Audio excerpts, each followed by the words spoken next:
Last year, 53 of our friends died while sleeping outside. That is more than double the amount of the previous year. The number of people who pass away from being outside should be zero.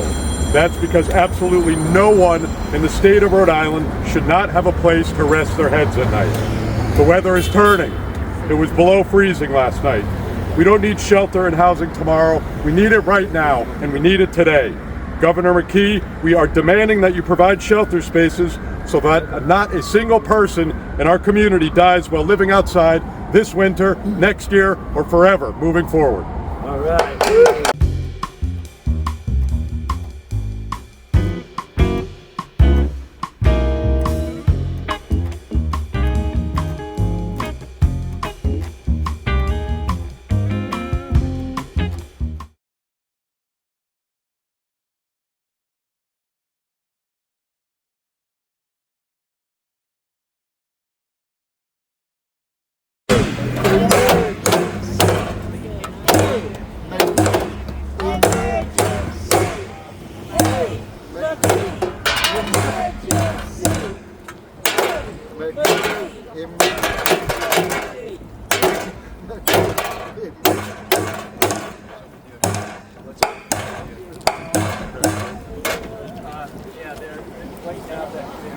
So my name is Eric Hirsch. I'm the director of the Rhode Island Homeless Advocacy Project.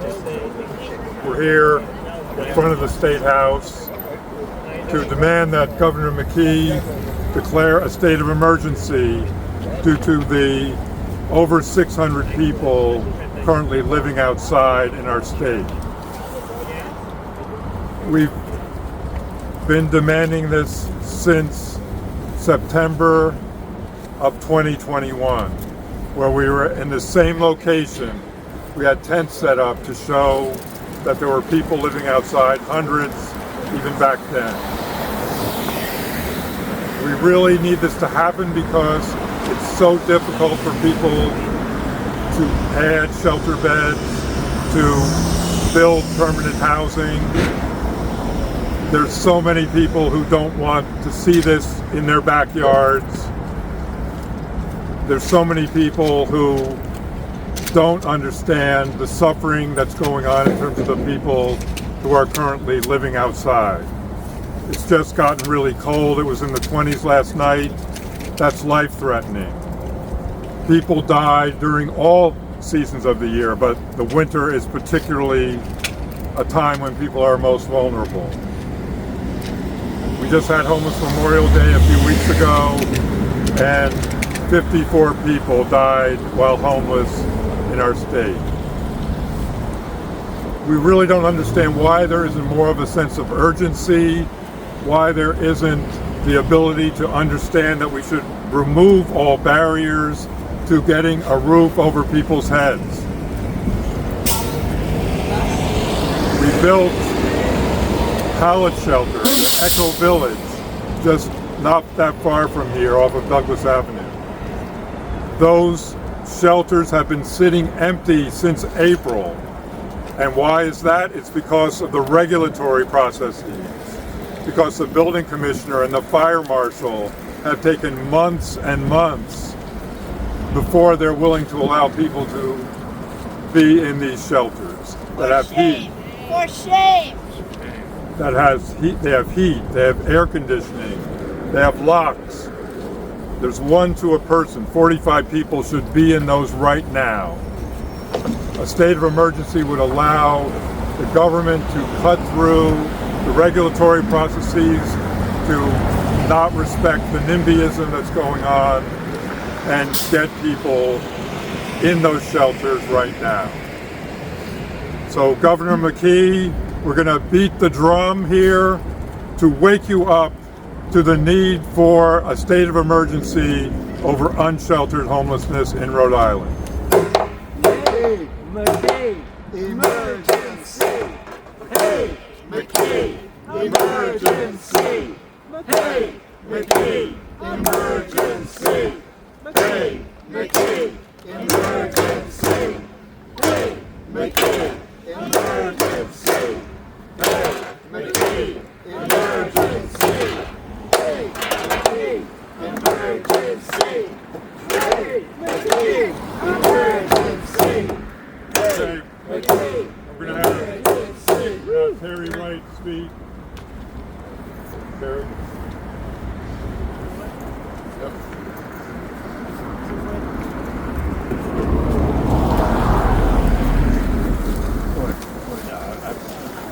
Where am I standing? Yeah, it's whatever you do. By the mic, I guess. I just want to start by saying be excited about something that does not exist and not a replica of something that has already existed and failed, like this current housing crisis. Focus on Rhode Island and not what did not work in other cities and states. This has nothing to do with numbers. This has to do with people, our homeless and unsheltered communities.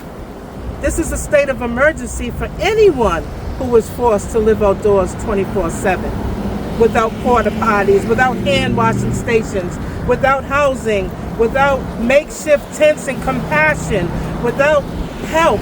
How will our communities heal? Without porta potties, again, because we've been saying this, without hand washing stations, how do you expect our communities to be okay? Our neighbors are not okay. Homeowners are frustrated, and I understand, believe me, I do.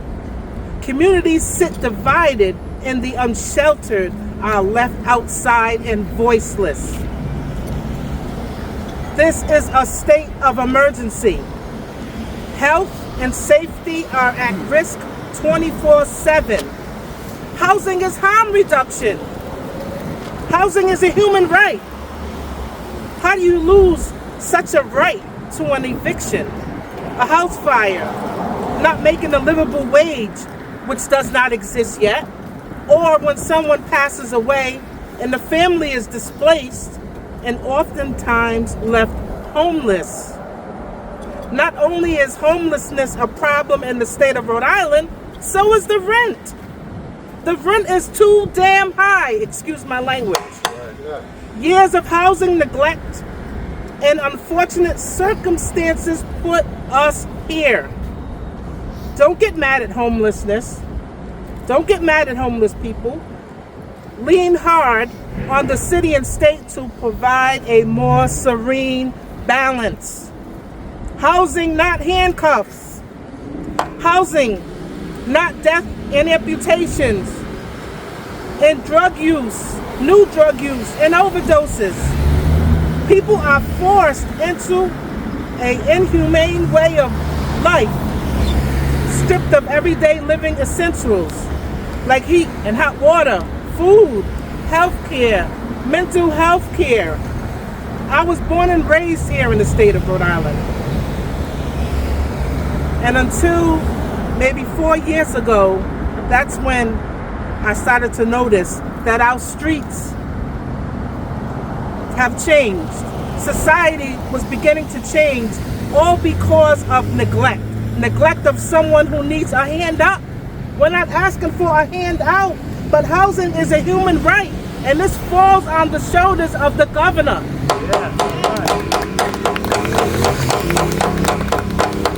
And in turn, I just want to say it's easier to follow a flawed system, a system that doesn't enact equality in its practices. Thank you. Housing, not handcuffs. Housing, not handcuffs. Housing, not handcuffs. Housing, not handcuffs. Housing, not handcuffs. Housing, not handcuffs. Housing, not handcuffs. Housing, not handcuffs. Housing, not handcuffs. Housing, Now not handcuffs. we'll have Kevin Simon from the Mathewson Street Housing Justice Committee.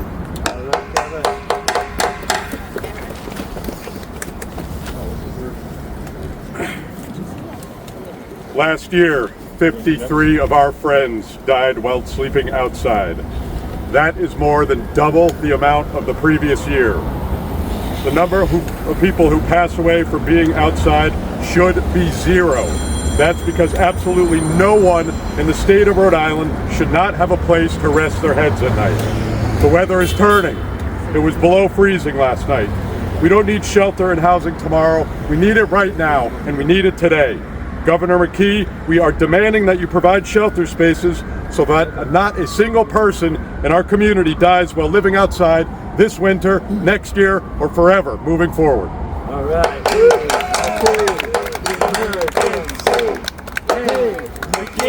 Emergency. Emergency. Hey, McKee. My name is Rhode. I live in Crossroads. It's really bad in Crossroads. It's bad food. And I live in Crossroads, and it's really bad in there, giving bad food. Mice is in there. They have a lot of mold. And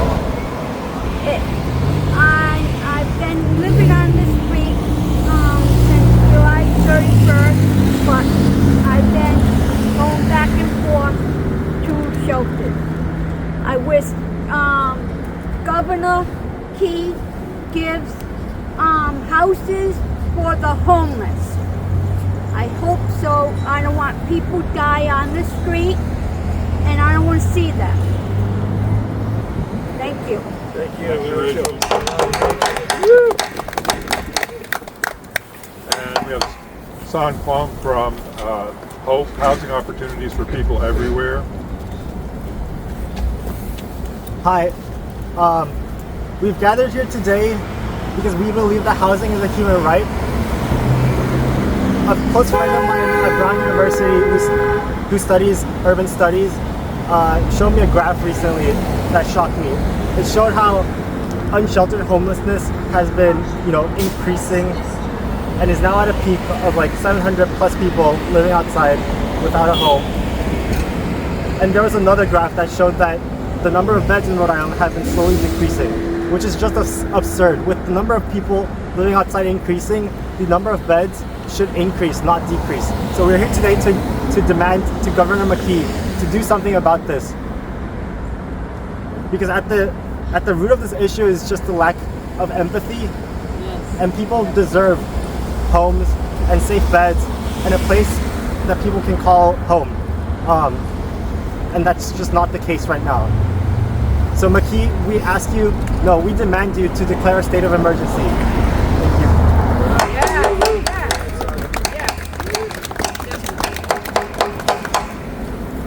So I think one of the most important points about the crisis that we face is that the stigma that's associated with being homeless means that most people don't care about them. If someone was burned out of their house, or there was a flood or a hurricane, it's just assumed, well, we're all going to help those people. We're going to get them into shelter. We're going to get them into housing. Once you're homeless, it's assumed that it's your fault, that it's about your being a criminal or your being lazy or some problem that you have. But it's really about the failure of the housing market to provide housing for people with low incomes.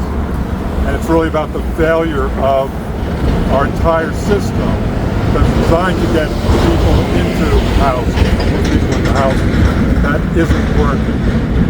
We're not getting many people into housing, even though we're spending a lot of money on that homeless service system. So we really need the governor to understand this, to understand that it's not the fault of people who are living outside, that that's where they are, and that all along, over the last 3 years, there should have been a sense of urgency and a state of emergency to get a roof over everyone's head.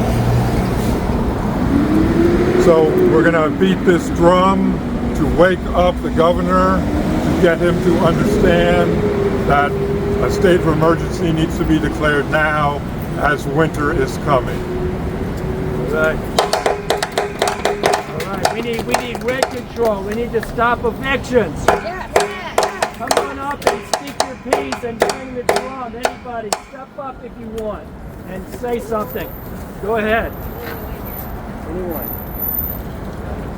I wanna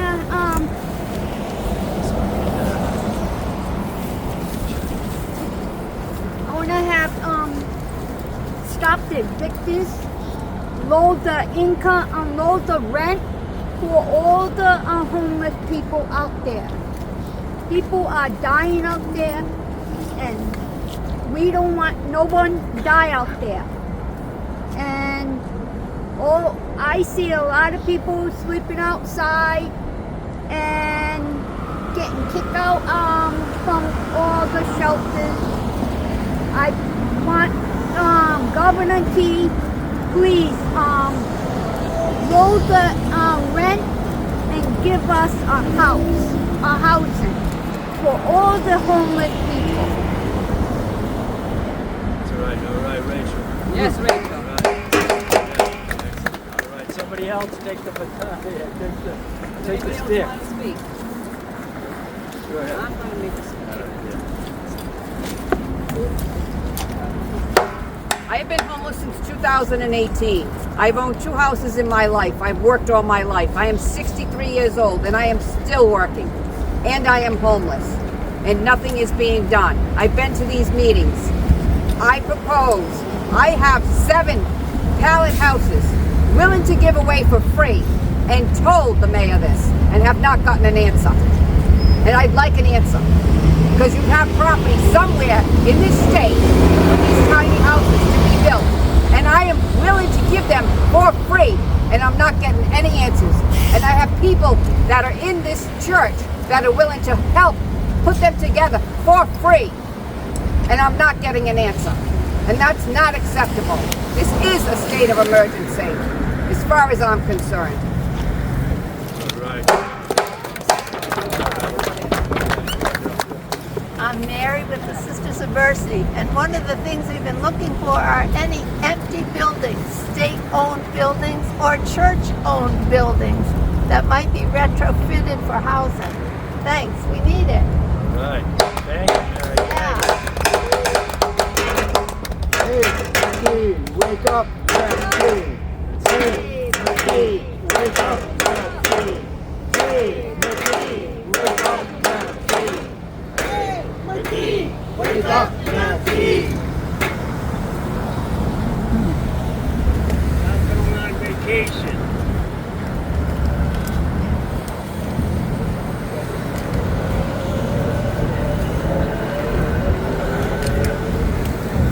One thing I'll say is, what's the main policy in Rhode Island to deal with unsheltered homelessness? The main policy is police raids. Just send police, tell people they have to move, sometimes with absolutely no notice at all, and then remove their possessions sometimes, just throwing them away. So this is something else we demand of the municipal leaders and the state. No police raids unless people have shelter that's acceptable to them or permanent housing. That's what needs to happen. The assumption is always, those people will find shelter. Well, the shelters are pretty much full. And a lot of people don't want to go to large congregate shelters, and I don't think I would either. So that's something else that needs to happen, is all municipal leaders and all people in the state need to understand the importance of this issue and make sure that people get into shelter and housing ultimately. All right. Stop the raid! Stop the raid! Stop the raid! Stop the raid! Stop the raid! Stop the raid! Stop the raid! Mr. Mayor, stop the raids! Mr. Mayor, stop the raids!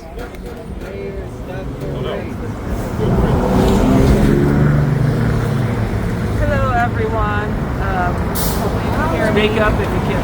Hello, everyone. Hopefully you can hear me. I'm the organizer, the housing organizer for DARE. I'm here supporting RIHAB. Our building is off of Broad Street. We see a lot of folks who are unhoused. It's huge, huge. I know across the U.S. right now we have a record number of folks who are unhoused, and we're not doing much about that. As folks have already said we don't have enough shelter beds or any temporary housing to put people into. And not only that, but we don't have a lot of permanent housing that is available. A lot of the permanent housing that we have put our money towards constructing are really permanent housing for people who make 70, 80, 90 grand a year, which is way above what most people in Rhode Island make, and it's definitely way above what people in the urban core make, Providence, Pawtucket, Central Falls, and that needs to change. I know right now they're talking about we're going to need austerity because we have a huge, budget shortfall, but we always get the same talking point. We have a budget shortfall because we won't tax corporations and very wealthy individuals. There's a bunch of super wealthy individuals moving into Newport right now, some of them billionaires. Why aren't they being taxed? We don't need to have a budget shortfall. We can take care of this right now if we were to tax these people. All of these problems are interconnected. We have a housing issue because we have a political issue. We have way too much money going into that state house from real estate developers. And we know where a lot of that money is coming from. It's coming out of New York. That is where a lot of this money is coming from. We need to reform across the board in order to get the housing development that we need. We need to take care of that political issue.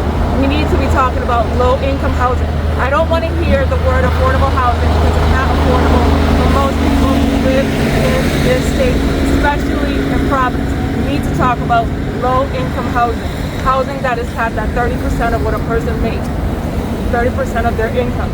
We need to be talking about public housing. A lot of our public housing is crumbling. People who live there are living with lead infestations, all kinds of issues. And on top of that, even though we have a housing crisis, we are still selling off a lot of our public housing. We know that the mayor doesn't want to do any form of rent stabilization, rent control. We've met with him a couple of times and we get the same talking points, which is a lot of the issues are state related, or Crossroads or some other nonprofit is being given lots of money and they're not taking care of the issue. It's not Crossroads' issue to take care of. It is the political leaders that we vote for every 2 to 4 years. It is their problem to take care of this issue. And we know that Mayor Smiley has already said that he doesn't want to do, rent control, rent stabilization for whatever reason. But we know what the reason is. And it's because he's deep into the real estate business. We know what his husband does for work. That's the problem right there. And we should have had rent control yesterday. We used to be a state that had rent control up until the 50s. We need to bring that back. Otherwise, people are just getting kicked out of their homes. They can't afford a $2,500 rent. That doesn't include utilities.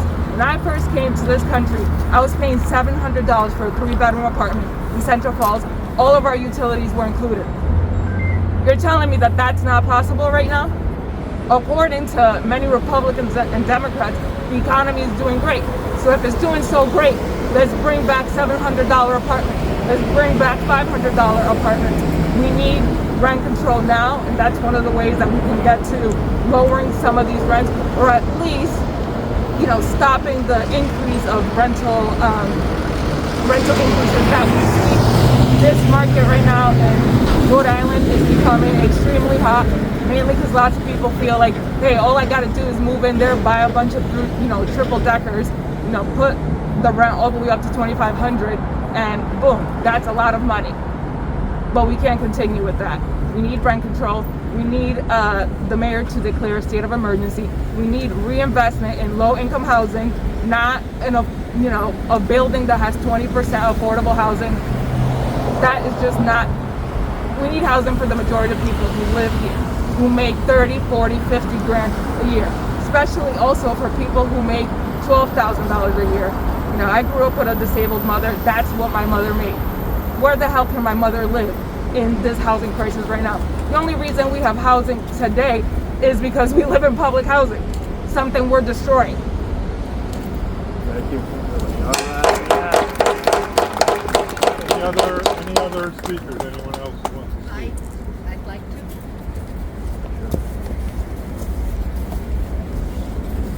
to. My name is Kendra, and I used to work up there. And this is really a failure of leadership from the top down leadership in our state is preventing the legislators that are there and want to make a difference. That they got into office to make a difference. And they are stunted every time they try to pass bills because the leadership from McKee to the Speaker of the House to the Senate President doesn't let them pass legislation. So we've got a real problem with leadership, and I hope to see a lot of people up at the State House this year and addressing this, because we don't even have some of the partners here that are afraid that they will not pass their legislation, because that's how it works. You have to kiss the ring. Thank you.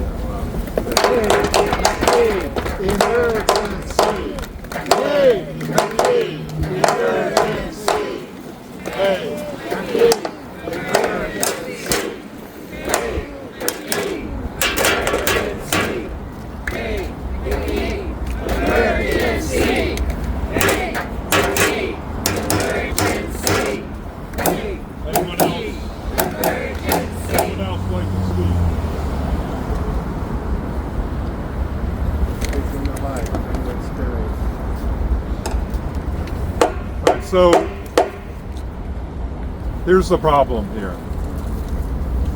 Back in 2021, what we were concerned about in RIHAP and the other groups who are here too was that we would institutionalize unsheltered homelessness in Rhode Island.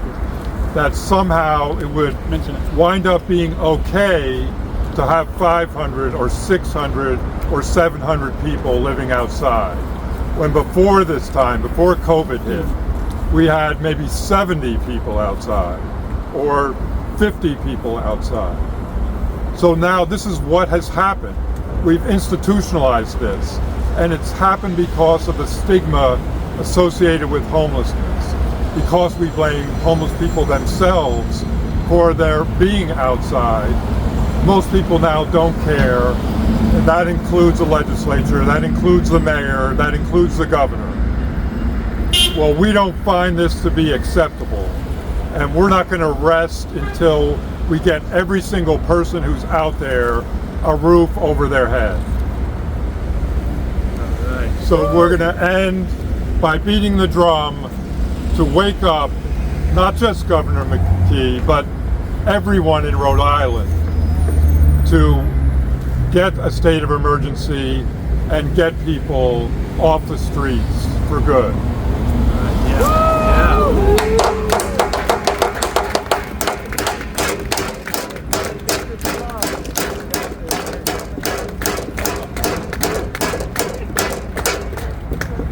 So that'll be it for the speaking program. People are available for interviews. Anyone who's spoken, I'm sure will be willing to be available for an interview. Yeah, well done.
Well done.